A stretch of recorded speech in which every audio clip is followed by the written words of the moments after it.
Hello दोस्तों, आप सबका स्वागत है राजस्थान एकेडमी पे। जैसे ही आपको पता है हम लोग रिलेटेड वीडियोस बनाते हैं। इस वीडियो में हम लोग बात करने वाले हैं जो आपका न्यू सेमेस्टर सिस्टम लागू हो चुका है राजस्थान के अंदर।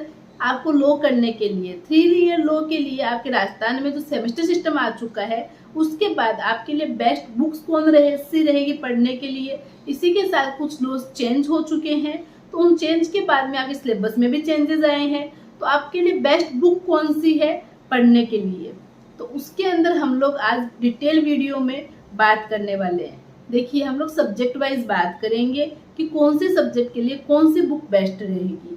अभी हम लोग हिंदी मीडियम स्टूडेंट्स के लिए बात करने वाले हैं। यदि इंग्लिश मीडियम स्टूडेंट्स भी ये वीडियो देख रहे हैं तो हमें कमेंट करके बताइए, तो हम लोग इंग्लिश के अंदर भी आपको बेस्ट बुक कौन सी रहेगी वो सजेस्ट करेंगे। देखिए, एलएलबी के टाइम पे सबसे अच्छा रहता है बैरेक्ट पढ़ना। आपको सभी लॉज के बैरेक्ट पढ़ने चाहिए, आपके पास में बैरेक्ट होने चाहिए। आप आगे कॉम्पिटिशन एग्जाम जो भी प्रिपेयर करने वाले हैं, चाहे वो आरजेएस हो, चाहे जुडिशरी हो, चाहे एपीओ का वैकेंसी हो, चाहे आपकी लिटरेचर में आपको जाना हो, आपको एलएलएम करके नेट क्लियर करनी हो यूजीसी, सबके अंदर आपको बैरेक्ट पढ़नी आनी चाहिए। ये एक बेसिक है। जैसे आपको अपना सिलेबस पता है, आप सिलेबस के अकॉर्डिंग अपने सब्जेक्ट के अकॉर्डिंग उस सब्जेक्ट की बैरेक्ट परचेज कीजिए। बैरेक्ट हमेशा हिंदी इंग्लिश दोनों लैंग्वेज में जो आती है वो लेनी चाहिए, चाहे हिंदी मीडियम का स्टूडेंट हो चाहे इंग्लिश मीडियम का स्टूडेंट हो। इंग्लिश मीडियम के स्टूडेंट को पता होना चाहिए जो चीज़ पढ़ रहे हैं उसको हिंदी में क्या बोलते हैं, क्योंकि राजस्थान के जो कोर्स है वहाँ पे नॉर्मल हिंदी लैंग्वेज यूज होती है, ज़्यादा यूज होती है। प्लस आपके क्लाइंट आपकी बातें हिंदी में ज़्यादा अंडरस्टैंड कर पाते हैं, तो इसलिए आपको हमेशा दोनों लैंग्वेज वाली बैरेक्ट परचेज करनी चाहिए, जिससे आप दोनों लैंग्वेज में जान सके कि किस प्रकार कैसे होता है।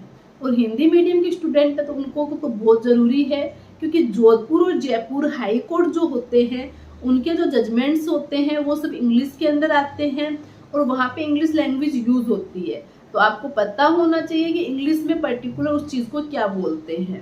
इसलिए आपको बैरेक्ट दोनों लैंग्वेज वाली परचेज करनी चाहिए और वो पढ़नी चाहिए। मैं सजेशन यही दूंगी कि आपको बैरेक्ट से रीड आउट करना चाहिए।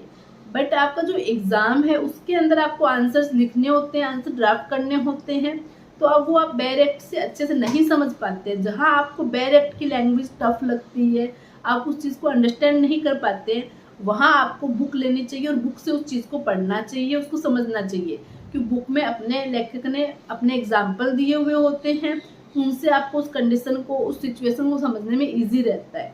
साथ ही साथ कुछ केसेस के भी रेफरेंस दिए हुए रहते हैं और उन्होंने अपनी ईजी लैंग्वेज में उस चीज़ को एक्सप्लेन किया हुआ होता है, तो आपके लिए बुक हेल्पफुल होती है। बट बुक आपको सब सब्जेक्ट की परचेज करने की ज़रूरत नहीं है। आपके पास में कॉन्स्टिट्यूशन की बुक होनी चाहिए, कॉन्ट्रैक्ट की बुक होनी चाहिए, टोट्स की आप बुक ले सकते हैं। इसी प्रकार आप क्या बोलते हैं, जो आपके नए लॉज आए हैं उनकी बुक्स अभी तक अच्छी राइटर की कोई अभी हमारे सामने नहीं आई है।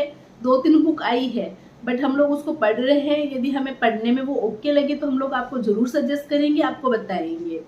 तो आपको ये वीडियो यदि यूज़फुल लगा हो तो चैनल को सब्सक्राइब करना ना भूलें।